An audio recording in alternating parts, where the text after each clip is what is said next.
पहला दर्द कि उसको 9 महीने पेट में रखकर फिर उसे जन्म दिया जाता है। दूसरा दर्द कि पाला पोसा अपने कलेजे का टुकड़ा किसी और के हाथ में दिया जाता है। कि सांप सांप ही होता है, उसकी कैचले उतर सकती है, पर उसका जो डसने का वो तरीका होता है वो कभी नहीं चेंज हो सकता। हेलो फ्रेंड्स, कैसे हैं आप सब? स्वागत है आपका आपके अपने चैनल में जिसका नाम है पमी विद तरना। मैं तरना स्वागत करती हूँ आपका। तो उसके कहे अनुसार कि उसने अपनी एफबी पर मेरी वीडियो मतलब मेरी पिक्चर्स लगाई है, मेरी फेसबुक की जो आईडी है उसकी पिक्चर्स लगाई है। और यहाँ पर उन्होंने बोला है कि अगर मैंने उनको बदनाम मैंने कब किया। मैंने उस शख्स की बात की थी जो घरेलू हिंसा करते हैं, पीड़ित करते हैं अपनी औरतों को, उनकी बात की थी। मेरी किसी भी वीडियो को उठाकर देख लीजिए, अगर उनका नाम हो मेरी वीडियो में तो, या फिर मैंने अपने मुंह से उनका नाम लिया हो तो, ठीक है। क्योंकि मुझे भी पता है कि ऐसे बंदों का अगर आप नाम यूज़ करेंगे तो उससे पहले तो आपकी ज़बान खुद ही ख़राब हो जाएगी।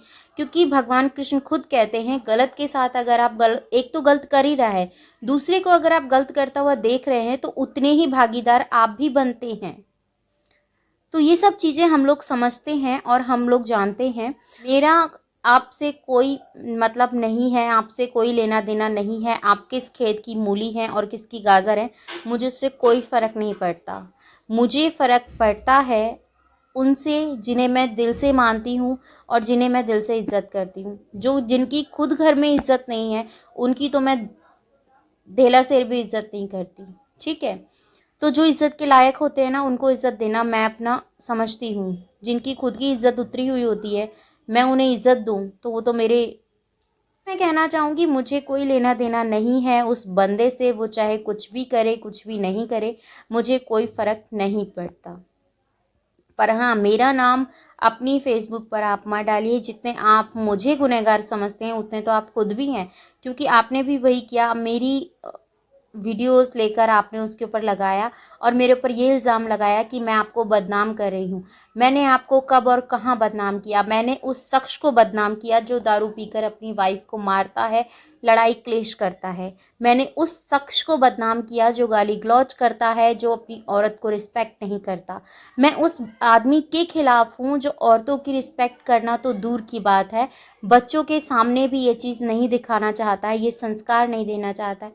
मैंने उन लोगों की बात की, आपका नाम मैंने कहीं पर भी नहीं लिया, ठीक है।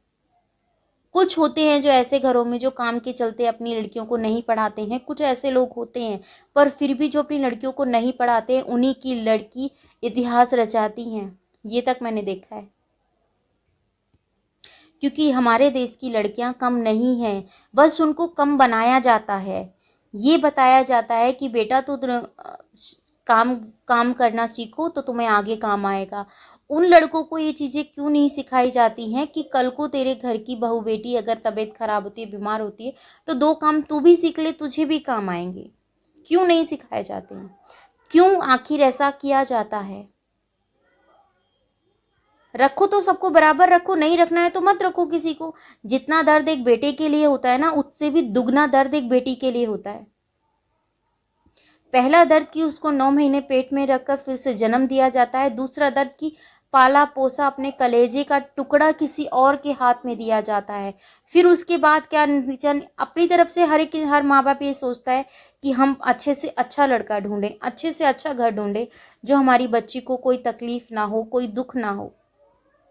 पर क्या पता होता है कि सांप सांप ही होता है, उसकी कैचले उतर सकती है, पर उसका जो डसने का वो तरीका होता है वो कभी नहीं चेंज हो सकता है, वो जहर ही उगलेगा।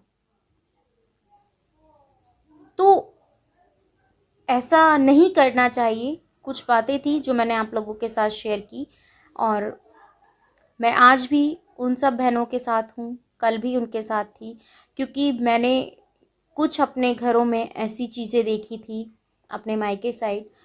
तो वहाँ पर वो मैं आपको नेक्स्ट वीडियो में बताऊंगी क्या रीज़न था, क्यों मैं इतना घमू जी की जब वीडियो देखी तो इतनी भावुक हो गई, अपने आप पे कंट्रोल नहीं रख पाई, इतना कुछ मैं बोल गई क्यों मैं अपने आप पे काबू नहीं रख पाई, क्या रीज़न था, क्यों घम्मू जी की जो आवाज़ें थी वो कानों में गूंज रही थी, और वो जो दर्द मेरा निकला वो किस वजह से निकला।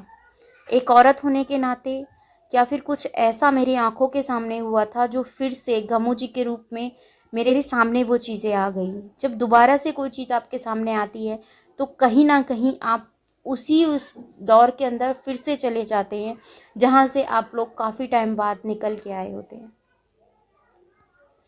तो चलो मैं इस वीडियो का यहीं करती हूँ एंड मैं मिलूंगी आपसे अपनी नेक्स्ट वीडियो में। अगर अभी तक आपने चैनल सब्सक्राइब नहीं किया तो चैनल सब्सक्राइब कीजिएगा, और वीडियो अच्छी लगी तो लाइक एंड शेयर कीजिएगा। कोई भी क्वेश्चन हो कमेंट सेक्शन में आप मुझे दे सकते हैं।